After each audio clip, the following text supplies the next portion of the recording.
abo kugamba ebi ne bwa nyuma y'abapangisa okutwara ba landlord mu koti. Petition number 9594 of 2025 ngo buri member wa company eji arebeke ngo ya signinga aha constitution ya company yawo nico cyo kufura member wa company echa kashatu kugira ngo buri member a signinga aha constitution ejo ba directors batwara ubujunani zubwo ndironka agakorebeka ngo baba bamu registeringere na government akamanywa nka member wa company echa muhera kagira ngo buryo omwe ayishashurire inshohoza ye omushango.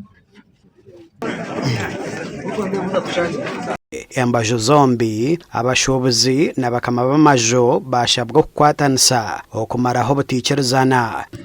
Judgment teka jurizibwe mbwenu ebi in force and full execution. Ni ntabarusya abatwiro mu koti okubiregereyo nukokwe itwenka site council omwanya wo gutwatwa gukonde minjire stand yito net holdinga.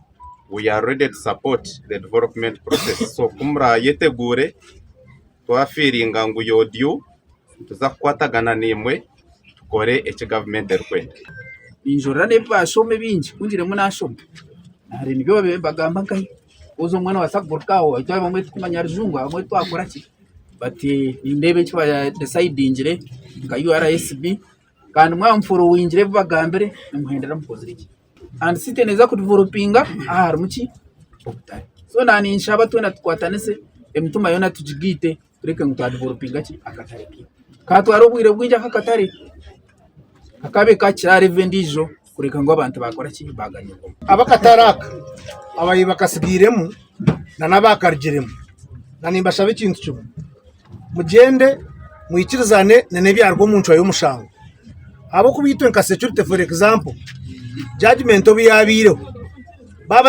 baba twetsere bagajangwa ntwenda kushenyaho ntwenda kuombekaho ntwenda futanga kuombekaho itonza kugenda necha kote cyashaziremo echa kanso cyashaziremo abebyo kwerinda baba bariho okurinda obusinje akataraka ka makanising nekatekwa kombekwa omumajengo gemyaka 3 kandi billion ezo kurenga 80 nizo zarakoresebwe okombeka bakama b'amajo bwa nyuma yo kurugo mwanya ogu bagiraho rundo rukiko kandi bashabwa kukwatanisa okureba ngo akataraka kayombekwa ekizire cyambara yonka kurekane kihanga none.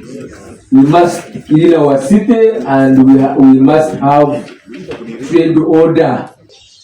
Tuwebaza ofisi ya RCC. Jo ofisi niona Manuel Nedizo team babafana kutamu. Gasha kwa Gideon Senyomo.